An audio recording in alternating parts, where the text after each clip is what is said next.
El 30 de mayo fue anunciado por las autoridades sanitarias de nuestro país que el uso de mascarillas sanitarias quedaba única y exclusivamente limitado para aquellos pacientes con síntomas respiratorios al salir del hogar,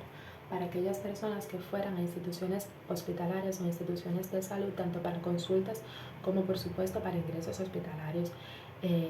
sobre todo planificados, y para aquellas áreas de control de foco en el momento en el que éste se estuviera llevando a cabo, lo cual significa que para el resto de las situaciones y el resto de las personas sin síntomas respiratorios, el mismo ya no era obligatorio. Sin embargo, hay una serie de consideraciones que podemos tener al respecto. Lo primero es que ante una situación sanitaria de este tipo, siempre debemos como adultos dejar la responsabilidad de la toma de este tipo de decisiones a aquellas instituciones sanitarias que por la calidad de sus profesionales o por el nivel de sus profesionales están altamente capacitados para tomarlas, es decir, las instituciones sanitarias superiores, independientemente del país en el que nos encontremos. Es algo que como adultos podemos realizar responsablemente y nos quita una serie de preocupaciones adicionales si no somos profesionales sanitarios y no tenemos nada que aportar al respecto. El segundo punto importante es que debemos evitar el pánico. Primero, las mascarillas sanitarias, en mi opinión y en la de muchos profesionales de la salud, ya no estaban cumpliendo un papel preponderante en el control epidemiológico de esta enfermedad. Recordemos que por estadísticas una de las medidas más importantes ha sido el lavado de manos, el aislamiento social y el distanciamiento social, y por supuesto el uso de las vacunas de forma correcta, con todas sus dosis, con sus dosis booster o refuerzo, en concordancia con si éramos o no alérgicos a los conservantes de las vacunas, de nuestro grupo poblacional, de nuestra situación, en el caso de las gestantes, puérperas,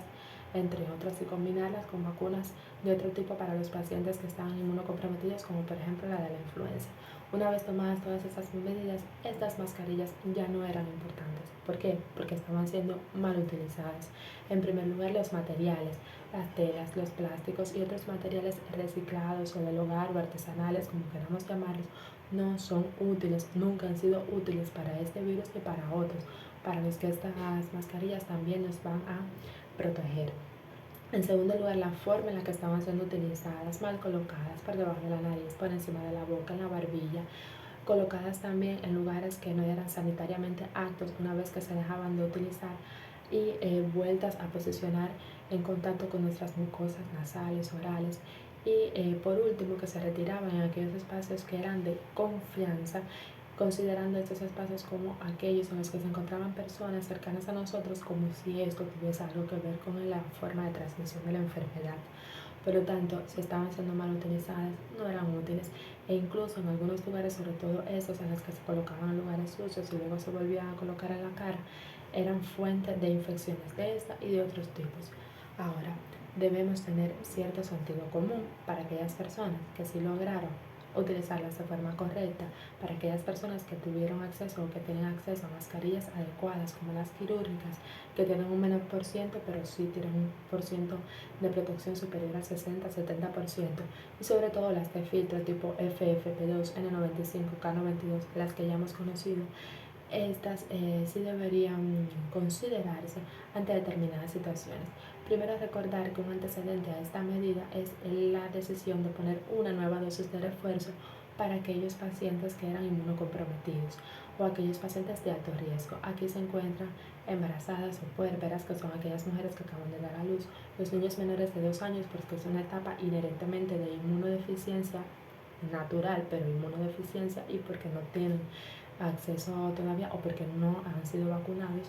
y también para aquellas pacientes con enfermedades crónicas de tipo diabetes, cardiopatías, nefropatías o en pacientes oncológicos, entre otros, que iban a combinar las complicaciones o los síntomas de la enfermedad con complicaciones propias de sus enfermedades de base, y por tanto tenían mucho riesgo de tener una mortalidad elevada o complicaciones severas, con riesgo para su posterior calidad de vida. Lo otro sería para aquellas personas que están en esa situación, pacientes con un elevado riesgo de tener complicaciones o morir ante esta enfermedad, o personas que, como yo, tenemos cerca a pacientes de este tipo o a individuos de este tipo. Deberíamos ver o evaluar cada uno de los escenarios por separado. Espacios públicos donde haya poca concentración de personas, porque sabemos que espacios públicos también pueden ser los de un concierto, de una marcha, y no son lugares donde realmente haya mucha seguridad. pero parques, áreas de manera general abiertas con poca concentración de personas son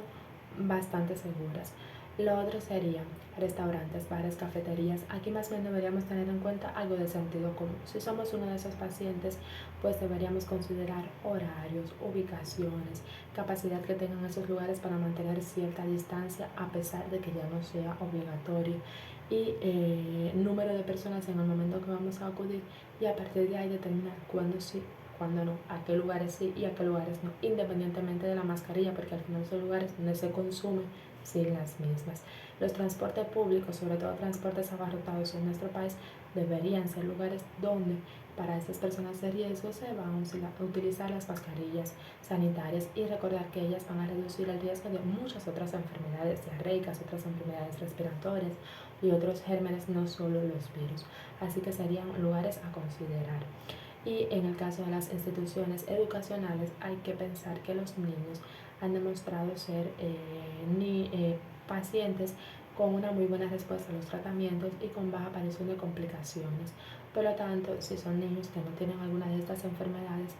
es totalmente sano en la medida de que no las sigan utilizando. Los niños son personas o son individuos que están en desarrollo, que necesitan todos los estímulos del ambiente, que necesitan reconocerse como individuos, así que tampoco mantener estas mascarillas durante tanto tiempo era algo que fuera productivo para su desarrollo. Por lo tanto, retirarlos si no están inmunodeficientes porque no tienen ninguna de esas enfermedades sería útil. En el caso de los viajes interprovinciales o viajes internacionales, aviones, guaguas, barcos, etcétera, también son lugares donde se puede considerar todavía su uso, sobre todo si estamos en una situación de riesgo, cercanos a pacientes con situaciones de riesgo, porque sí, realmente va a ser útil en estas condiciones. A partir de aquí, el mensaje es: con esta, como con todas las otras enfermedades, como con todas las otras situaciones de la vida, como adultos, sentido común, evitar el pánico y seguir rastreando todas las medidas, o seguir rastreando todas las estadísticas que se dan a nivel nacional e internacional, tanto de estas como de otras enfermedades que pueden ser prevenidas con el uso de estas mascarillas.